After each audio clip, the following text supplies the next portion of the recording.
अपना volt meter की यहाँ परिभाषा लिख लें। वोल्ट मीटर है क्या, अपन चर्चाएं तो कर ही चुके हैं कि एमीटर से इसको कंपेयर भी कर लिया। तो देखो वोल्ट मीटर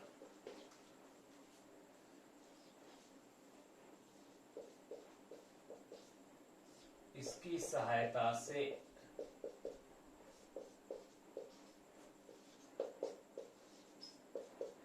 विद्युत परिपथ में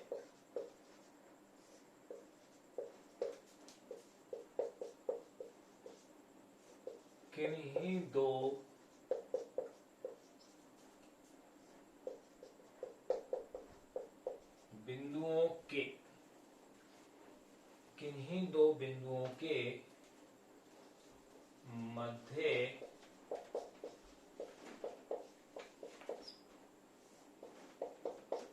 विभवांतर का मापन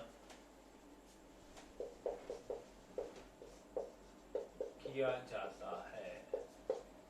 ये तो ये हो गया कि वोल्टमीटर है क्या, इसकी सहायता से विद्युत परिपथ में किन्हीं दो बिंदुओं के मध्य विभवांतर का मापन किया जाता है।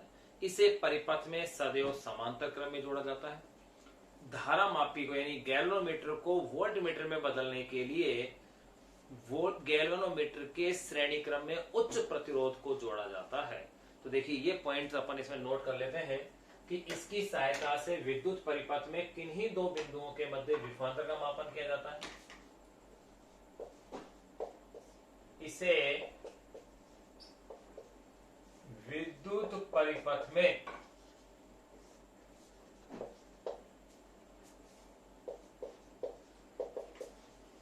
सदैव समांतर क्रम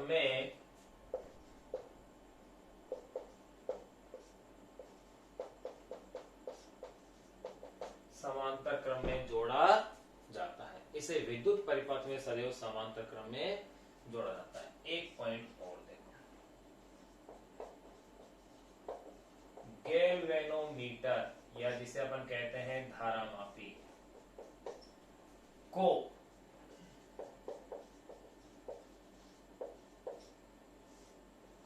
वोल्ट मीटर में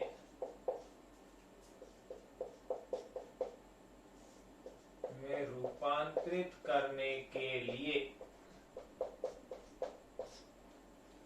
गैल्वेनोमीटर को वोल्ट मीटर में रूपांतरित करने के लिए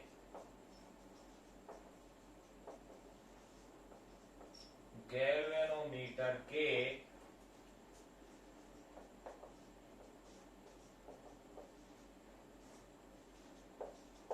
श्रेणी क्रम में उच्च प्रतिरोध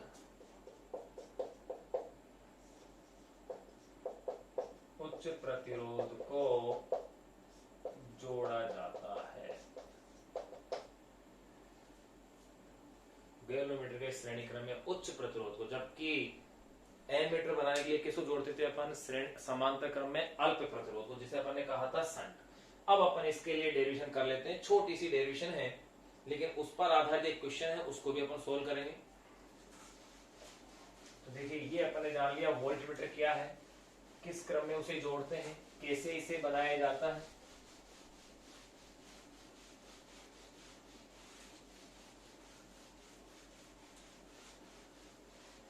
इस चीज को जानने के पश्चात अब अपन इसके अंदर जानते हैं कि कैसे उसे बनाया जा रहा था। तो देखिए ये आपके पास कोई गैल्वेनोमीटर है, यानी कि कोई धारामापी है। ये कोई धारामापी या गैल्वेनोमीटर है जिसका प्रतिरोध कैपिटल जी है। इसके श्रेणी क्रम के अंदर आपने ये एक उच्च प्रतिरोध RH हाई रेजिस्टेंस को जोड़ दिया।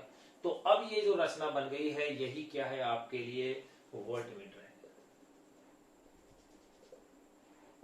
इसे आप कह दीजिए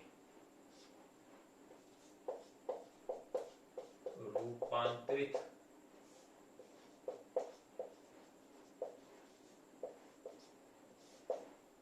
वोल्टमीटर। ये है आपके पास रूपांतरित वोल्टमीटर। अब देखो इसके अंदर अगर ये धारा I प्रवाहित अपन कर रहे हैं, I अगर धारा आ रही है तो इस धारामापी इस गैल्वेनोमीटर में जितनी धारा आएगी उतनी ही धारा इस उच्च प्रतिरोध में भी आएगी। अगर मैं कह रहा हूं कि धारामापी में धारा IG आती है तो RH में भी धारा क्या आएगी, IG ही आएगी।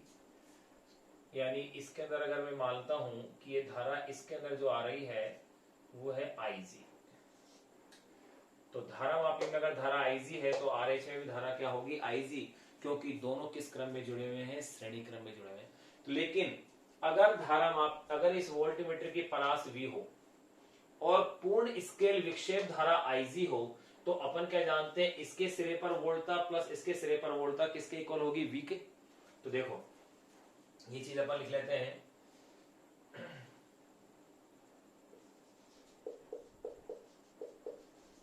धारा मापी यानी गैल्वेनोमीटर, धारा मापी का प्रतिरोध कैपिटल G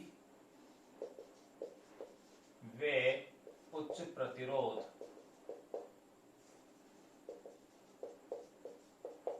जो कि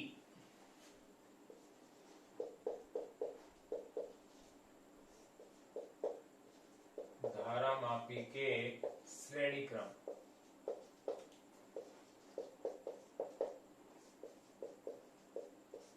जोड़ा गया है। धारा मापी प्रतिरोध कैपिटल G वे उच्च प्रतिरोध RH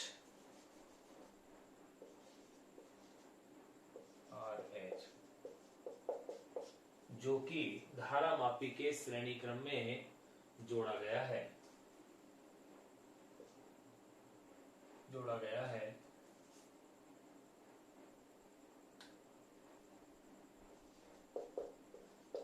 में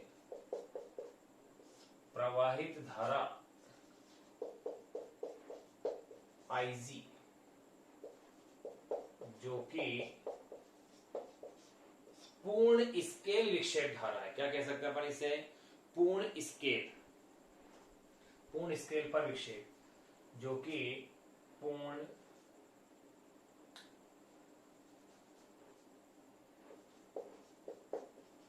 स्केल पर विक्षेपक धारा है, पूर्ण स्केल विक्षेप पर विक्षेपक धारा है। तो देखिए धारा मापी का प्रतिरोध कैपिटल G में उच्च प्रतिरोध RH जो कि धारा मापी की श्रेणी क्रम में जोड़ा गया है, में प्रवाहित धारा IG जो कि पूर्ण स्केल पर विक्षेपक धारा है। तो अपन क्या जानते हैं, तो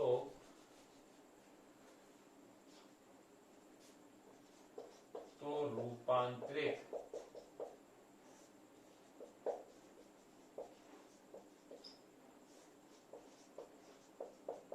वोल्टमीटर की परास V इजिकल टू क्या होगा, धारा मापी के सिरे पर वोल्टता प्लस उच्च प्रतिरोध के सिरे पर वोल्टता।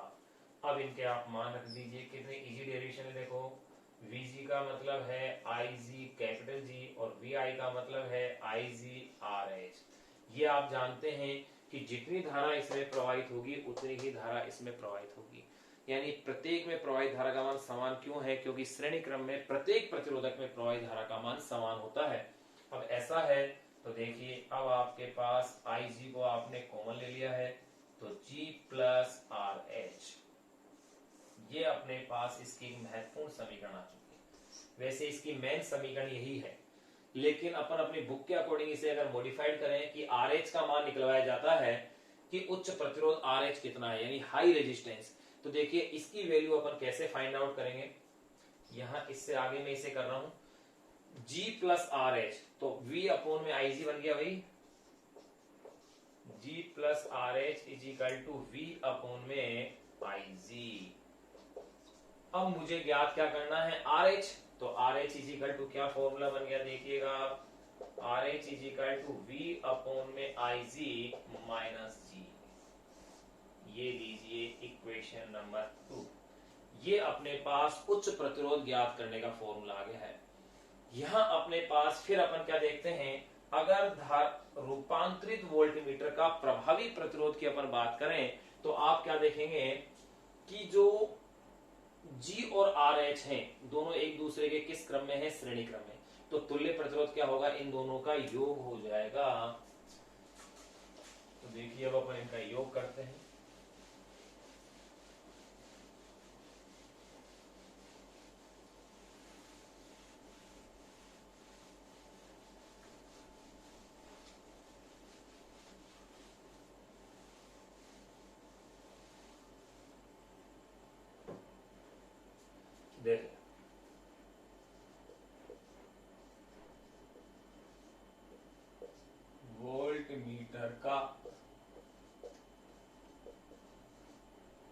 प्रभावी प्रतिरोध। अगर मैं प्रभावी प्रतिरोध को RV बोलूं, जैसे एमीटर वाले को क्या कहा था मैंने, RA का मतलब एमीटर, V का मतलब वोल्टमीटर, तो देखिए RV इज इक्वल टू क्या होगा, G प्लस RH। ये आपकी आ गई है समीकरण नंबर 3 प्रभावी प्रतिरोध के लिए। इसमें एक बात और अपन कह सकते हैं, चूंकि G का मान RH की तुलना में कम होगा, नगण्य होगा, जबकि एमीटर में क्या था, संट का मान G की तुलना में नगण्य था, क्योंकि RH उच्च है। तो देखो यदि RH is greater than capital G हो तो ऐसी स्थिति में RV लगभग क्या हो जाएगा, RH रह जाएगा, क्योंकि RH के सापेक्ष कैपिटल G क्या हो गया, उपेक्षणीय यानी नगण्य, यानी धारा तो नगण्य हो गया। तो अपन ये कह सकते हैं अतः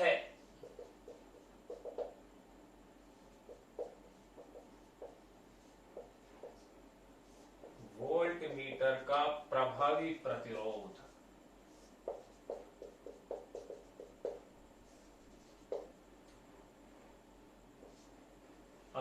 वोल्टमीटर का प्रभावी प्रतिरोध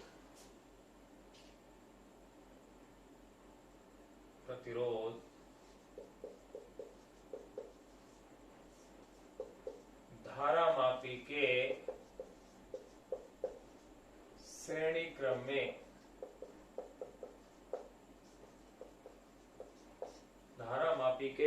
क्रम में लगाए गए उच्च प्रतिरोध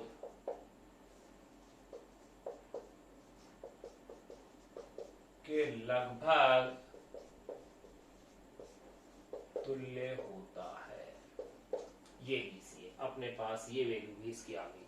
अब एक चीज और निकाल सकते हैं कि अपन प्रभावी प्रतिरोध की बात अगर कर रहे हैं तो इसे V और इसके फॉर्मेट में भी ले सकते हैं। कैसे लेंगे, अब देखिए वो भी अपन निकाल के देखते हैं। अगर मैं समीकरण 2 से RH का मान, भाई अगला केस में ये ले लूं कि अगर ये सपोज करो नगण्य नहीं है, RH की तुलना में G अगर नगण्य नहीं है, तब क्या होगा इसका प्रभावी मान। तब देखो अपन इसको ऐसे निकाल सकते हैं, समीकरण 2 से RH का मान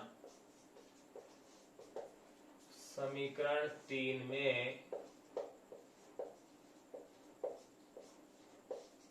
रखने पर, अगर समीकरण 3 में रखते हैं तो RV, तो देखिए प्रभावी प्रतिरोध RV क्या हो जाएगा, वोल्टमीटर का RV is equal to G plus RH का मान क्या है अपने पास, देखिए V अपॉन में IG माइनस G, इस G से ये G कैंसिल हो जाएगा।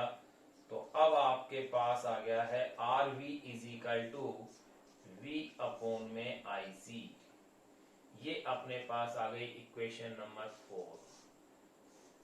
ये वोल्टमीटर का प्रभावी प्रतिरोध ज्ञात करने का फॉर्मूला अपने पास बन गया है, RV is equal to V upon में IC। फिर अपन एक पॉइंट और लास्ट लिख सकते हैं कि आदर्श वोल्टमीटर का प्रभावी प्रतिरोध क्या माना जाता है, अनंत। आदर्श वोल्टमीटर का प्रभावी प्रतिरोध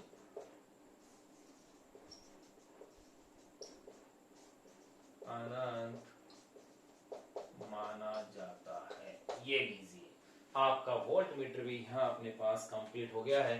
तो अपन ने एमीटर वोल्टमीटर दोनों कंप्लीट कर लिए हैं।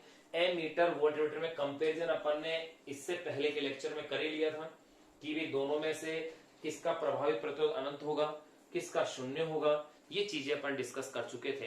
अब इन पर आधारित मैंने ये भी बात बताई थी आपको कि इन पर आधारित एक एक क्वेश्चन जो अनसोल्ड है अपनी बुक का, उसे अपन अब सोल्व करेंगे।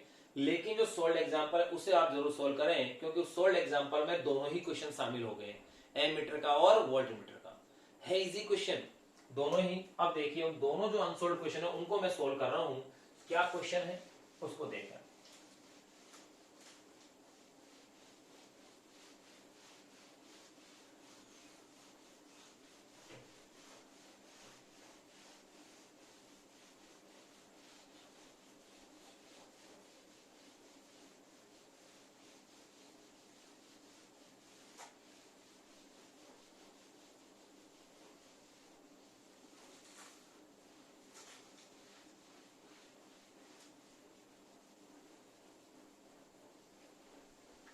देखिए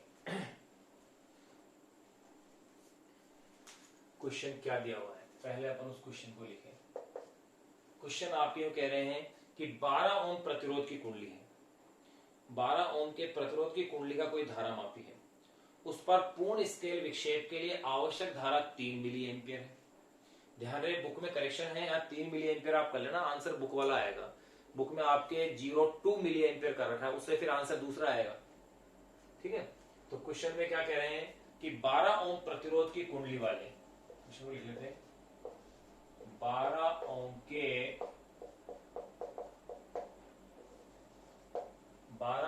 के प्रतिरोध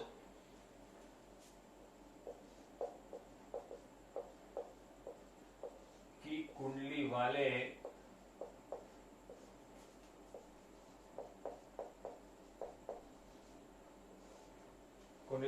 धारा मापी, 12 ओम के प्रतिरोध की कुंडली वाले धारा मापी के पूर्ण स्केल विक्षेप, पूर्ण स्केल विक्षेप पर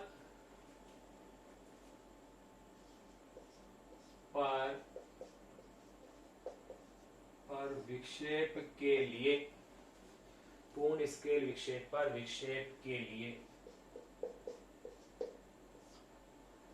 लिए आवश्यक धारा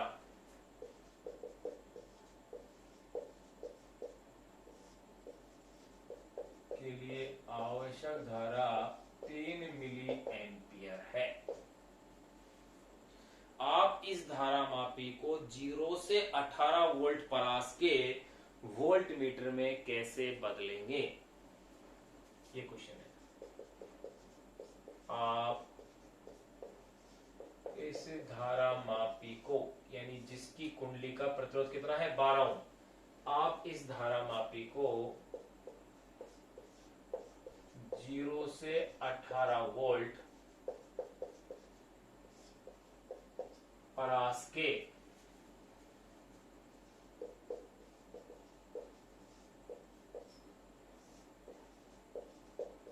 वोल्ट मीटर में कैसे बदलेंगे,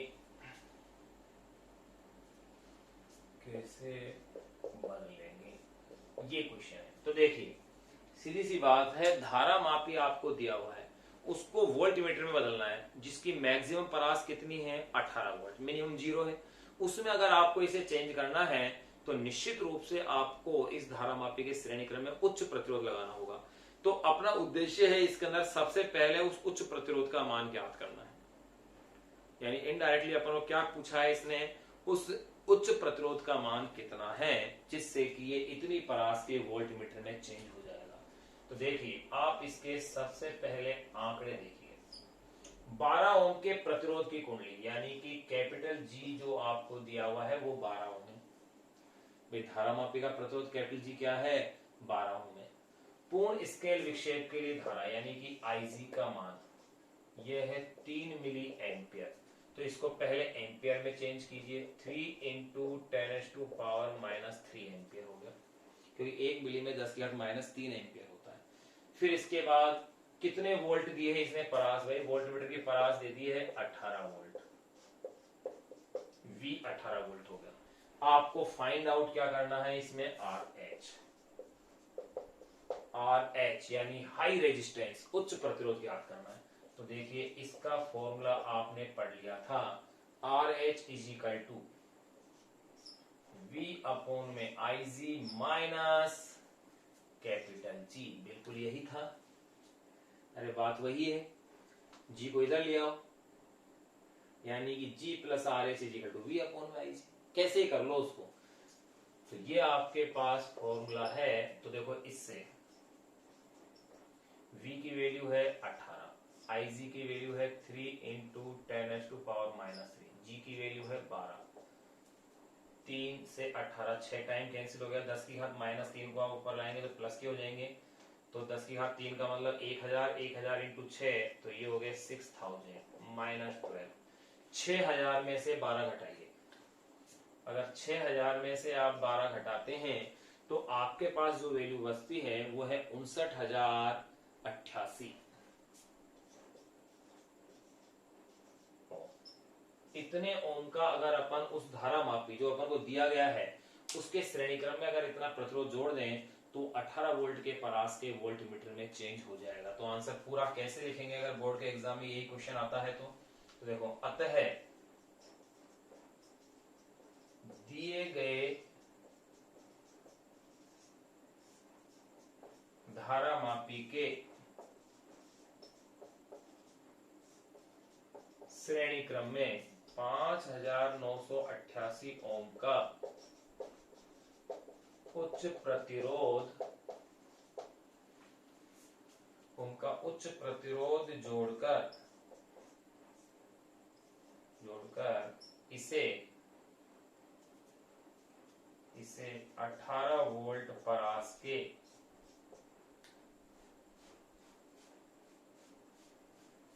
जोड़कर इसे 0 से 18 वोल्ट परास के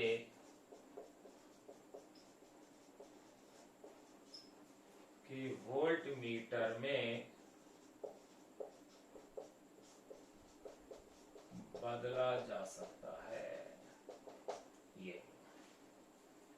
ये अपने पास यहाँ आंसर पूरा हो जाता है। अगर 2 नंबर का क्वेश्चन है तो इसमें पूछा यही लाइन थी कि आप इसे कैसे बदलेंगे, तो अपन लाइन लिख दी है, इसका भी जवाब दे दिया है कि अतः दिए गए धारा मापी के श्रेणी क्रम में 5988 ओम का उच्च प्रतिरोध जोड़कर इसे 0 से 18 वोल्ट परास के वोल्ट मीटर में बदला जा सकता है, यानी ऐसा अपन चेंज करेंगे। अब अगला क्वेश्चन है वो देखते हैं, वो है एमीटर का।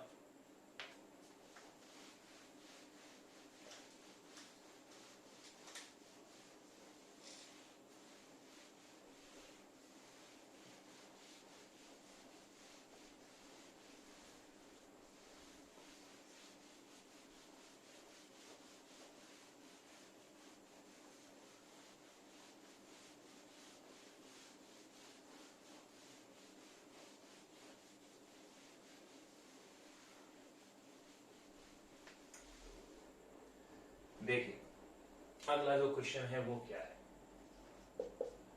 ये क्वेश्चन कहता है कि 99 ओम के प्रतिरोध वाले धारा मापी, यानी धारा मापी की कुंडली का प्रतिरोध 99 ओम दे रखा है, पूर्ण स्केल विक्षेप पर धारा दिए इन्होंने 4 मिली एम्पियर, और ये पूछ रहे हैं इसे 0 से 6 एम्पियर परास के मीटर में बदलने के लिए आप क्या करेंगे। वो पिछले वाले क्वेश्चन की भांति हो गया।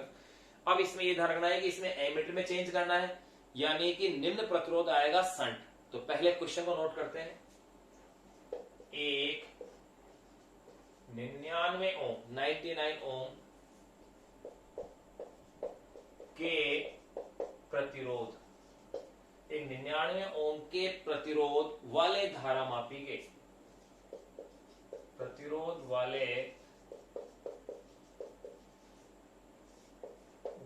धारा मापी के पूर्ण स्केल विक्षेप, धारा मापी के पूर्ण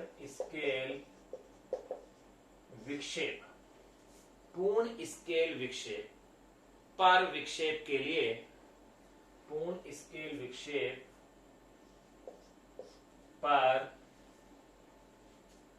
पर विक्षेप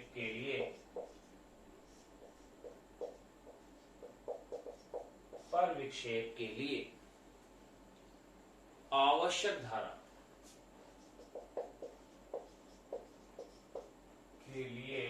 आवश्यक धारा 4 मिली एम्पियर है। ये अपन को धारा का मान दिया हुआ है कि धारा कितनी है, 4 मिली एम्पियर है। इस धारा मापी को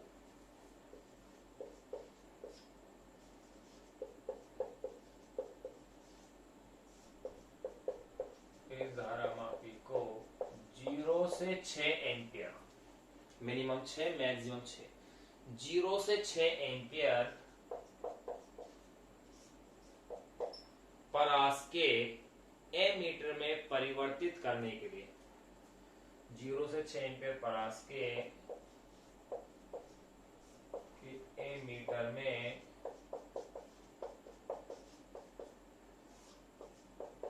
परिवर्तित करने के लिए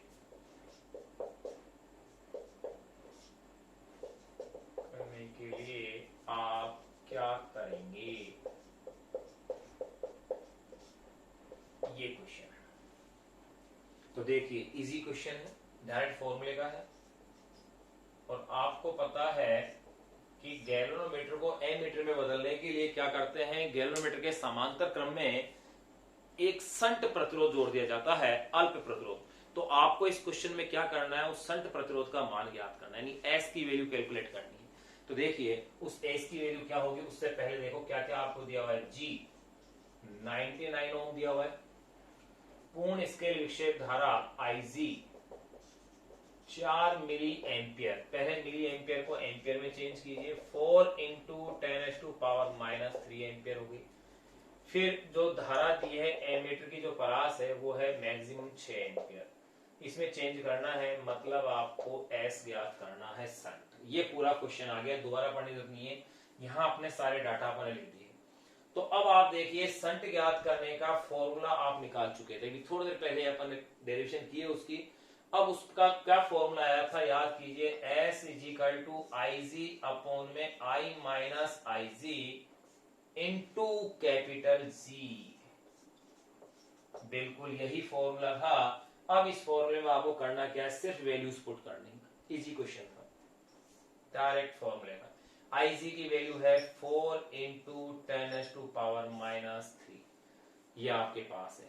फिर आई की वैल्यू 6 माइनस आई जी की वैल्यू वही 4 इंटू 10⁻⁶, जी की वैल्यू 99। ध्यान रहे मैंने एक चीज बताई थी आपको कि संट का मान किसके इक्वल, जो प्रभावी प्रतिरोध है उसका मान किसके इक्वल होता है, संट के, लगभग संट ही होता है। अब देखिए इसे अपन सोल्व करते हैं, तो यहां अब आपके पास ये हो जाएंगे 4 इंटू 10⁻⁻3, तो ये है ये, और इसे रहने दीजिए ऐसे कैसे। यहां इधर देखिए, जब आपको यहां माइनस करना हो तो आप इसे पॉइंटों में चेंज कर लीजिए, 4 इंटू 10⁻³ को पॉइंटों में, तो इसे मैं लिख सकता हूं 0.004, बिल्कुल लिखा जा सकता है। इसका मतलब वही है 4 इंटू 10⁻³ ये लीजिए इंटू 99। अब आप इसे कैलकुलेट कर लीजिए, 6 में से 0.004 को आप घटाते हैं तो जो वैल्यू आएगी उसे आप 4 में से डिवाइड कर दीजिए। अगर नहीं भी करते हैं तो आप इसे लगभग इसके सापेक्ष नगण्य मान सकते हैं, तो ये लगभग 4 को 99 से मल्टीप्लाई कर लीजिए, तो ये आपके पास वैल्यू आ जाती है 6.6 इंटू 10⁻⁻² ओम, यानी इतने अल्प प्रतिरोध की आवश्यकता पड़ेगी। तो अब क्वेश्चन में पूछा कैसे है, परिवर्तित करने के लिए आप क्या करेंगे, तो देखो ऐसे आंसर लिखा जाएगा। फिर अतः दिए गए धारामापी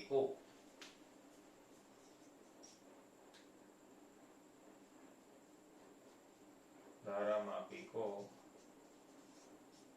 दी गई परास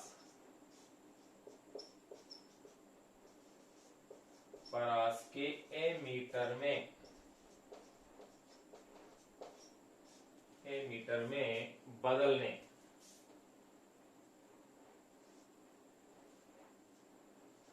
परास के एमीटर में बदलने के लिए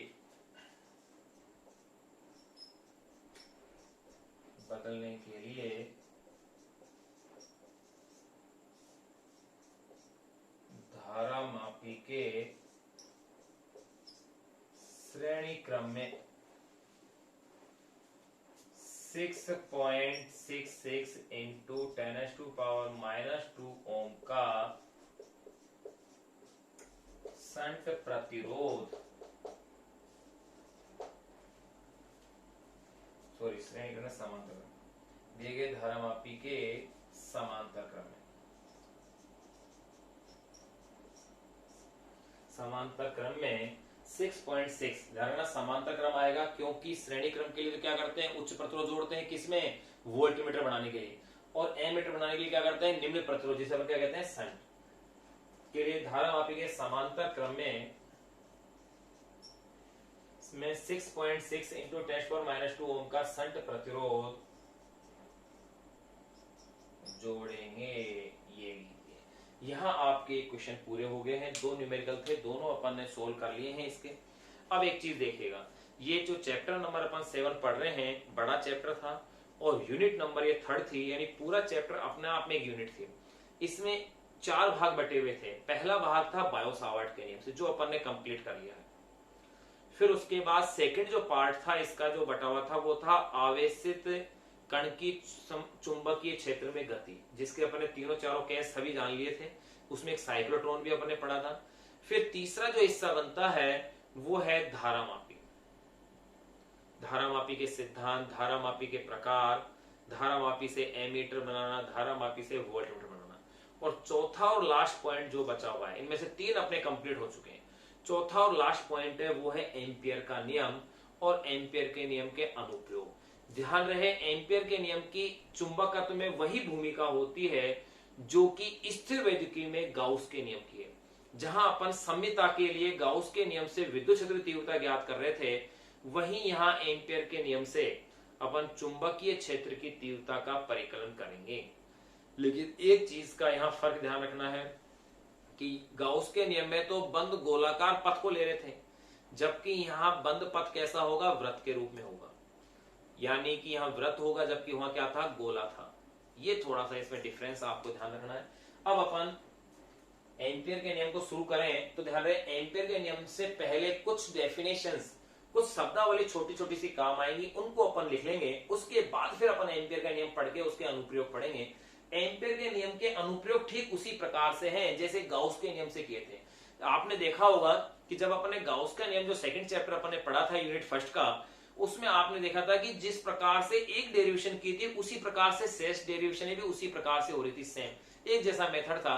फिर चाहे चालक पट्टिका हो, अचालक पट्टिका हो, चालक गोला हो, अचालक गोला हो, अनंत लंबाई का रेखीय तार हो, ठीक उसी प्रकार से यहां पर भी अपन वही करेंगे कि चुंबकीय क्षेत्र की तीव्रता ज्ञात करने के लिए एम्पियर के नियम का उपयोग ठीक उसी प्रकार से होगा। अगर पहला अनुप्रयोग आपके समझ में आ गया, अनंत लंबाई के तार के कारण किसी बिंदु पर चुंबकीय क्षेत्र, तो इसी प्रकार से शेष अपन ठोस बेलन के कारण ज्ञात करेंगे, परिनलिका के कारण ज्ञात करेंगे, टोरॉइड के कारण ज्ञात करेंगे। 4 अनुप्रयोग अपन को एम्पियर के नियम के पढ़ने हैं।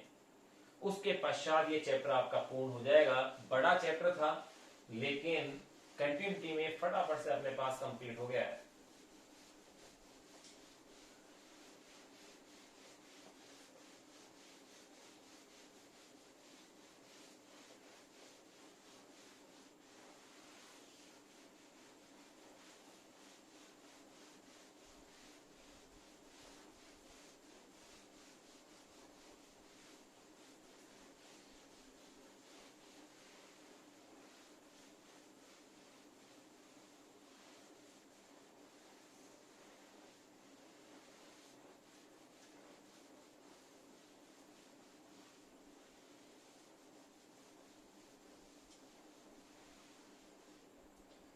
अब देखिए, एम्पियर नियम के को शुरू करने से पहले अपन कुछ छोटी छोटी सी डेफिनेशन लिखेंगे। जैसे नंबर फर्स्ट, चुंबकीय क्षेत्र का रेखा समाकल, लाइन इंटीग्रेशन। देखिए, चुंबकीय क्षेत्र का रेखा समाकल होता क्या है। अगर चुंबकीय क्षेत्र, रेखा समाकल का मतलब है लंबाई के साथ गुणा कर देना, ये प्रोडक्ट है। अगर चुंबकीय क्षेत्र की तीव्रता बी वेक्टर और अल्पांश की लंबाई डीएल वेक्टर का किसी पथ के अनुदेश अगर समाकल करें अपन, तो वही कहलाता है चुंबकीय क्षेत्र का रेखा समाकल। और अगर यही समाकल बंद पथ के अनुदेश हो तो यह कहलाता है परिसंचारण। उसे आप क्या कहेंगे, परिसंचारण कहेंगे। तो देखिए, चुंबकीय क्षेत्र का रेखा समाकल क्या हुआ, चुंबकीय क्षेत्र की तीव्रता बी वेक्टर वे अल्पांश की लंबाई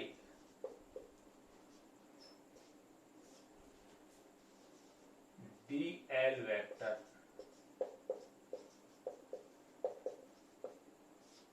के अदिश गुणनफल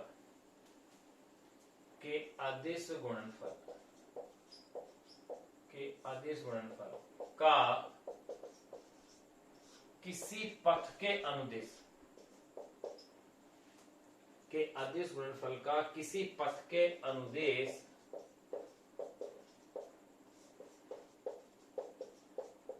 समाकल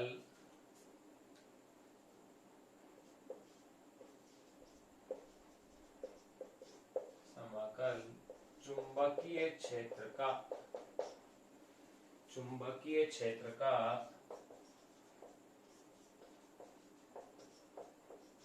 रेखा समाकल कहलाता है। याद कीजिए, आपने विद्युत क्षेत्र का भी रेखा समाकल लिखा था। समाकलन E vector dot DL vector था वो। ठीक इसी प्रकार यहां हो जाएगा। तो मैंने क्या लिखा, चुंबकीय क्षेत्र तीव्रता बी वेक्टर में अल्पांश की लंबाई डीएल वेक्टर के अदिश गुणनफल का किसी पथ के अनुदिश समाकल चुंबकीय क्षेत्र का रेखा समाकल कहलाता है। अतः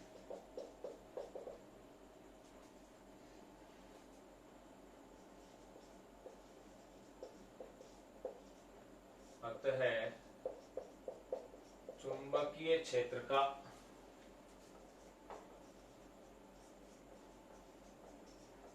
रेखा समाकल इजिकल टू, ये लीजिए, साफ बना दीजिए, समाकलन का निशान B vector dot DL vector, ये है चुंबकीय क्षेत्र का रेखा समाकल। फिर दूसरी अपन बात करें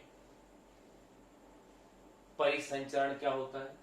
वही अगर यही समाकल किसी पथ के अनुदिश ना होकर क्या हो, किसी बंद पथ के अनुदिश हो, तो इसे क्या कहेगा, परिसंचरण कह दिया जाएगा। परिसंचरण। तो देखो इसी लाइन को मैं थोड़ा सा चेंज कर रहा हूं कि मैंने यहाँ क्या कहा था, किसी पथ के अनुदिश, और यहाँ किसी पथ की जगह क्या हो जाएगा, बंद पथ के अनुदिश, यानी बंद समाकलन के रूप में लिखा जाएगा। तो देखो क्या कह देंगे, चुंबकीय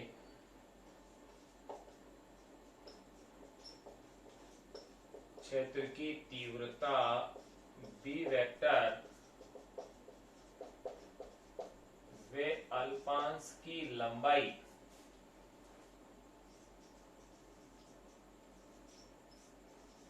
डीएल वेक्टर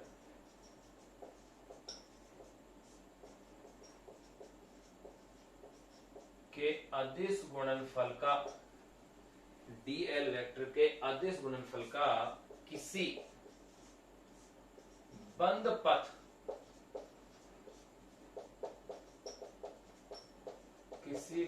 पथ के अनुदिश, किसी बंद पथ के अनुदिश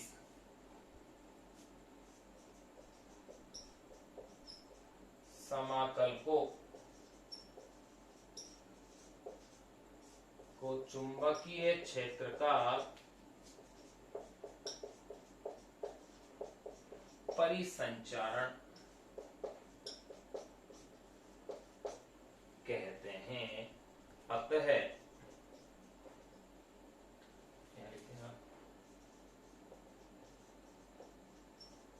चुंबकीय क्षेत्र का परिसंचरण,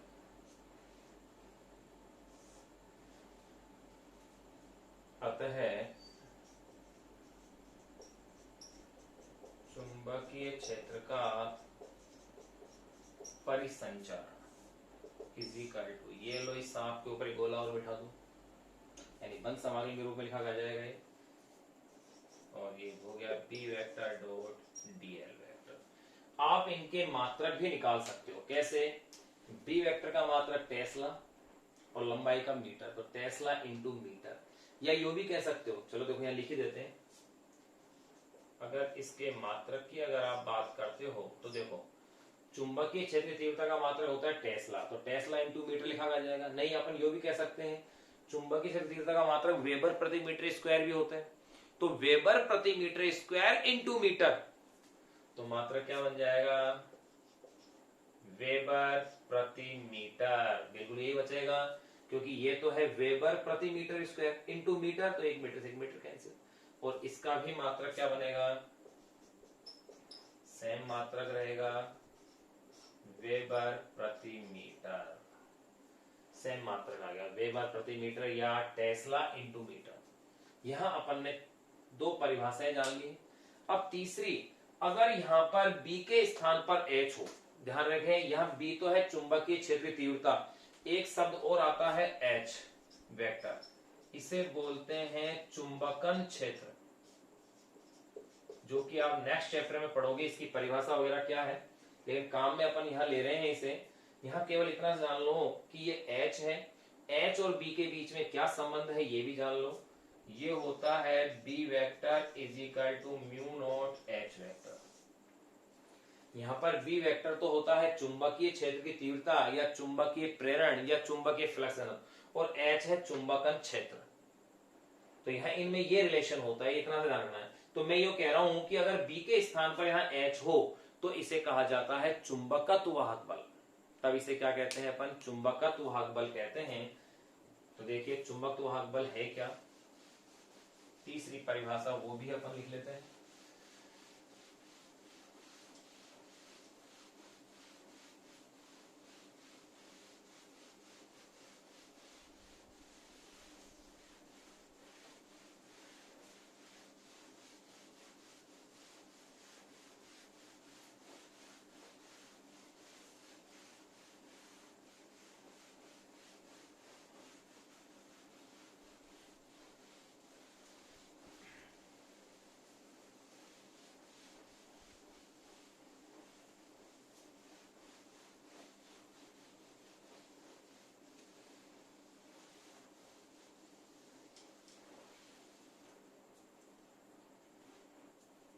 नंबर 3,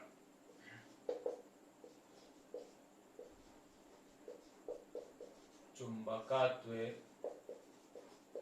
वाहक बल। देखो नाम इसका कंफ्यूज करता है, लेकिन ये अलग चीज है।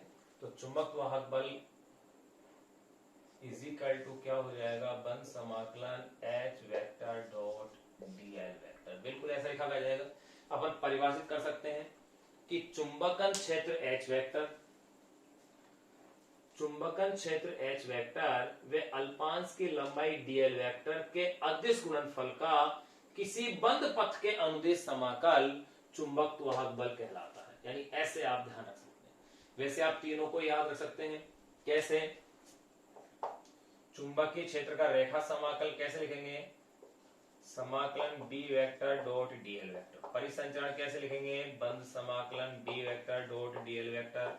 और चुंबकत्व वाहक बल कैसे लिखेंगे, H vector dot dl vector. बस इस रूप में आप याद रखें, इतना सा। तो चुंबकत्व वाहक बल ये अपने पास बन जाता है। अब देखिए, तो परिभाषा मैंने बोल ही दी है, क्या बन रही है इसकी, आराम से अपने पास बन रही है शब्दों में कि चुंबकन क्षेत्र H वेक्टर, H को यहाँ पर चुंबकन क्षेत्र कहते हैं अपन, B चुंबकीय क्षेत्र था, यह है चुंबकन क्षेत्र। चुंबकन क्षेत्र H वेक्टर और अल्पांश की लंबाई dl वेक्टर के अदिश गुणनफल का किसी बंद पथ के अनुदिश समाकल। इसका मात्रक बड़ा इंपॉर्टेंट है, वो आपको विशेष याद रखना है। बोर्ड के एग्जाम में पूछा जा चुका है, कॉम्पिटिशन एग्जाम में पूछा जा चुका है। मात्रक कैसे कंफ्यूजिंग है, जैसे अगर ऑप्शन दिया जाए कि चुंबकत्व वाहक बल का मात्रक होता है, पहला ऑप्शन सबसे पहले लिखेंगे ये वोल्ट, क्योंकि वाहक बल अपन ने पढ़ा है विद्युत वाहक बल का मात्रक वोल्ट होता है। तो यहाँ कंफ्यूज हो जाएगा, तो वो स्टूडेंट क्या सोचेगा कि चलो वोल्ट होगा, बल शब्द आ रहा है तो न्यूटन समझेगा, लेकिन यहाँ इसका मात्रक होता है एम्पियर। ये आपको ध्यान रखना है, इसका मात्रक क्या है, एम्पियर, यानी ये धारा के तुल्य है। क्यों है मात्रक एम्पियर, देख सकते हो आप, क्योंकि जो चुंबकन क्षेत्र H वेक्टर है इसका मात्रक होता है एम्पियर प्रति मीटर। जो अपन नेक्स्ट अगले चैप्टर में पढ़ेंगे परिभाषाओं में, कि जो चुंबकत्व वाला चैप्टर है अगला 8वां, उसका जिसमें पढ़ेंगे कि H का मात्रक होता है एम्पियर प्रति मीटर और अल्पांश की लंबाई का मात्रक है मीटर। तो एम्पियर प्रति मीटर इंटू मीटर, तो इजिकल टू क्या बचा अपने पास, एम्पियर। इसलिए ये मात्रक क्या है, इसका एम्पियर है। इसका मतलब चुंबकत्व वाहक बल धारा के तुल्य होता है। यही चीज एम्पियर के नियम में भी अपने पास आएगी। तो अब जो नेक्स्ट टॉपिक जिसकी अपन चर्चाएं कर रहे हैं वो है एम्पियर का परिक्रमी नियम। वेरी वेरी इंपॉर्टेंट है, एग्जाम में अक्सर इसका अनुप्रयोग पूछा जाता है। इसकी इंपॉर्टेंस उतनी है जितनी की गाउस के नियम या गाउस की प्रमेय की है, उतनी ही इंपॉर्टेंस इसकी है एम्पियर के नियम की, जिसको अपन अब पढ़ना शुरू कर रहे हैं। देखिए एम्पियर का परिक्रमी नियम अपन इसे बोलते हैं, शॉर्ट में बोलते हैं ACL। वेरी इंपॉर्टेंट है लेकिन वेरी सिंपल टॉपिक है। जितना इजी है उतना ही महत्वपूर्ण है एग्जाम के पॉइंट ऑफ व्यू से। तो अपन जो नेक्स्ट जो टॉपिक अपन शुरू कर रहे हैं वो है एम्पियर का परिक्रमी नियम।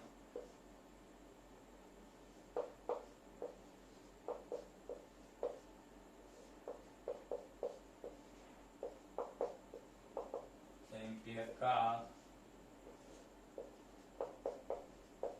परिक्रमी नियम, शॉर्ट में कहेंगे ACL। एक था KCL, वो था किरचॉफ करंट लॉ। अब देखिए एम्पियर का परिक्रमी नियम क्या कहता है। ये नियम ये कहता है कि जैसे ये कोई बंद पथ है,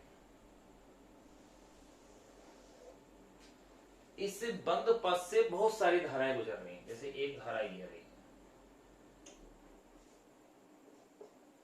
अगर इससे ये धारा I1 है, दूसरी एक धारा ये रही,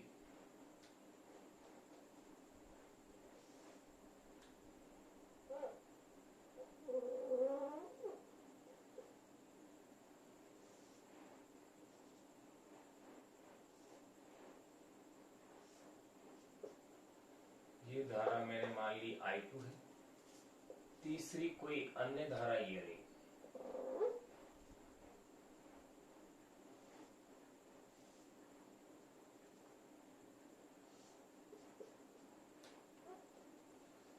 ये मैंने धारा ले ली है I3। ये किसी बंद पथ से बहुत सारी धाराएं गुजर रही। तो एम्पियर का ये नियम, परिक्रमी नियम, ये कहता है कि ये जो बंद पथ है, चुंबकीय क्षेत्र में किसी बंद पथ के अनुदिश जो परिसंचारण है, परिसंचारण से तात्पर्य B vector dot DL vector का बंद पथ के अनुदिश समाकल, परिसंचरण का मान उस बंद पथ से गुजरने वाली समस्त धाराओं के बीजीय योग यानी समेशन आई और निर्वात की चुंबकशीलता के गुणनफल के तुल्य होता है। यानी परिसंचरण का मान म्यू नॉट इंटू समेशन आई होगा। ये एम्पियर का नियम है। तो देखिए एम्पियर का नियम, इस नियम के अनुसार क्या बात आ रही है वो देखिए। इसको अपन लिखेंगे चुंबकीय क्षेत्र में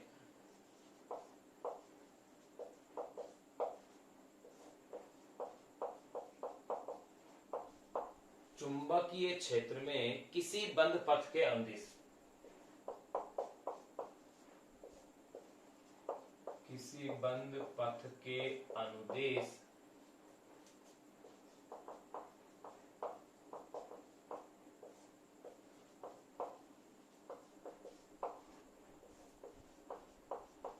इस चुंबकीय क्षेत्र की तीव्रता बी वेक्टर वे अल्पांश की लंबाई टीएल वेक्टर के अदिश गुणनफल का समाकल, यानी क्या कह देंगे इसे, परिसंचारण। चुंबकीय क्षेत्र में किसी बंद पथ के अनुदिश चुंबकीय क्षेत्र की तीव्रता बी वेक्टर वे अल्पांश की लंबाई डीएल वेक्टर के अदिश गुणनफल का समाकल अर्थात परिसंचारण का मान उस बंद पथ से गुजरने वाली समस्त धाराओं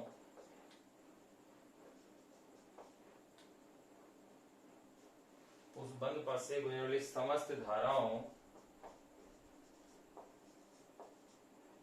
के बीजीय योग यानी कि समेशन आई वे निर्वात की चुंबकशीलता यानी कि म्यू नॉट के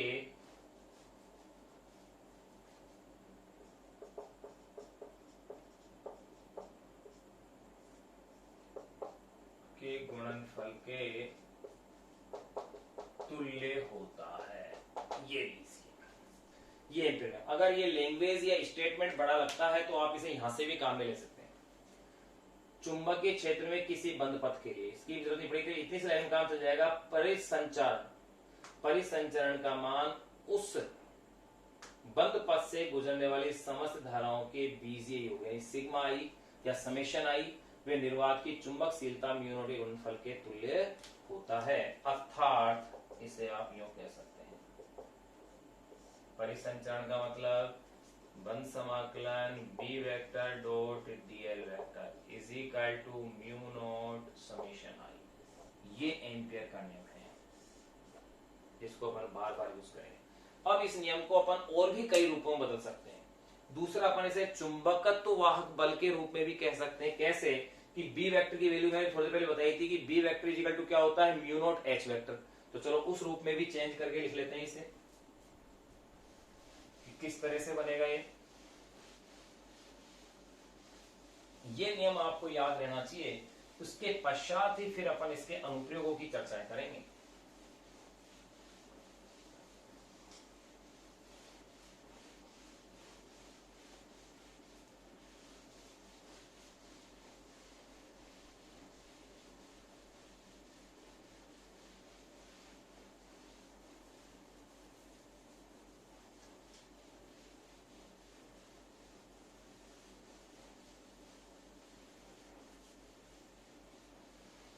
तो देखिए नेक्स्ट जो पॉइंट अपने पास आ रहा है वो क्या है, इसी को अपन आगे थोड़ा सा और इसे बढ़ा रहे हैं। वो किस तरह से बढ़ेगा वो चीज देखिए।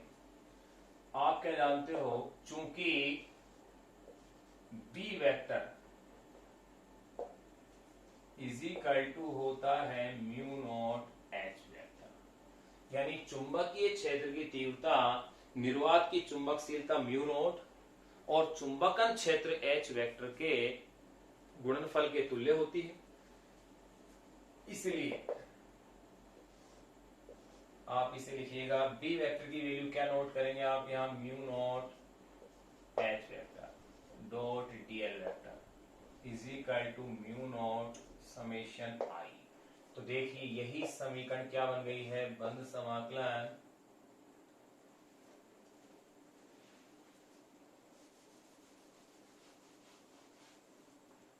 तो यही समीकरण आपकी बन गई है बंद समाकलन H vector dot DL vector is equal to summation I. और ध्यान रहे अभी अभी अपन ने पढ़ लिया है कि इसको क्या कहा जाता है, चुंबकत्व वाहक बल। और ये चीज क्लियर हो रही है कि चुंबकत्व वाहक बल कुल धाराओं के योग के बराबर है। यही मैंने थोड़ी देर पहले कहा था कि इसका मात्रक क्या होता है, एम्पियर। इसका मतलब ये राशि धारा के इक्वल है, तभी तो मात्रक एम्पियर आना है। तो यहां पर भी ये चीज प्रूफ हो गई कि चुंबकत्व वाहक बल समस्त धाराओं के योग के बराबर है, यानी कि धारा के तुल्य है। तो अपन एम्पियर के नियम को दूसरे शब्दों में यह भी कह सकते हैं कि किसी बंद पथ के लिए चुंबकत्व वाहक बल का मान, किसी बंद पथ के लिए चुंबकत्व वाहक बल का मान उस बंद पथ से गुजरने वाले समस्त धाराओं के बीजीय योग के तुल्य होता है। यहां अपना ये एम्पियर का नियम पूरा हो जाता है। अब अपन इसके बाद इसकी चर्चाएं करेंगे एम्पियर के नियम के अनुप्रयोग की। 4 अनुप्रयोग अपने कोर्स में दिए हुए हैं। इन चारों को पूरा करने के पश्चात अपना चैप्टर कंप्लीट हो जाएगा। उससे पहले अपन इसको यूं भी लिख सकते हैं, अतः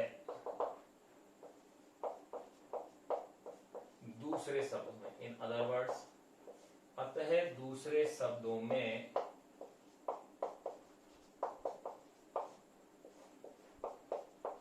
एम्पियर के नियमानुसार,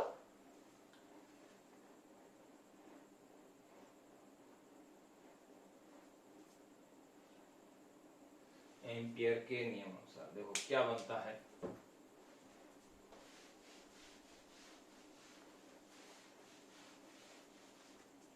अतः अतः दूसरे शब्दों में एम्पियर के नियमानुसार किसी बंद पथ के लिए, ये कह सकते हैं चुंबकीय क्षेत्र किसी बंद पथ के लिए,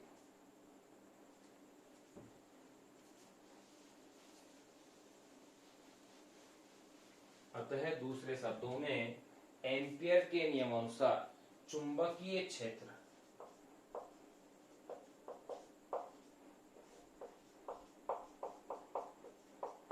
चुंबकीय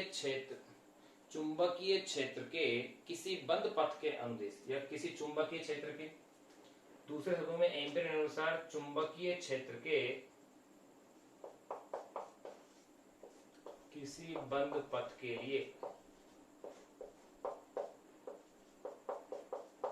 किसी बंद पथ के लिए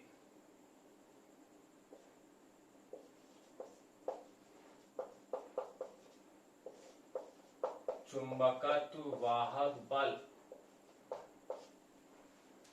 इसकी मैंने एक बार फिर से रिपीट कर दूं कि इसका मात्रक अवश्य याद रहना चाहिए कि इसका मात्रक एम्पियर है, पूछा हुआ है कई बार।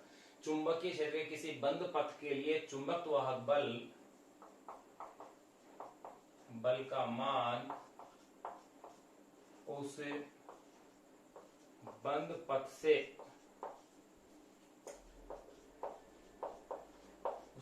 पथ से गुजरने वाली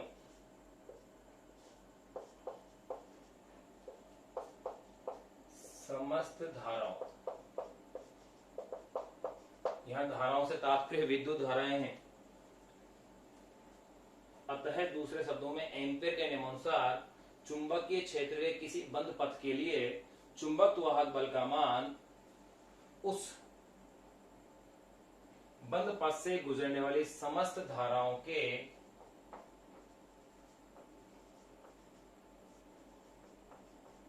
बीजीय योग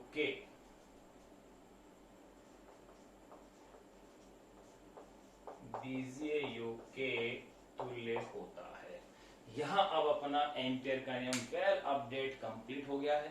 अब अपन इसके अनुप्रयोगों की चर्चाएं करेंगे। तो अब जो हेडिंग डलेगी वो है एम्पियर के नियमों के अनुप्रयोग।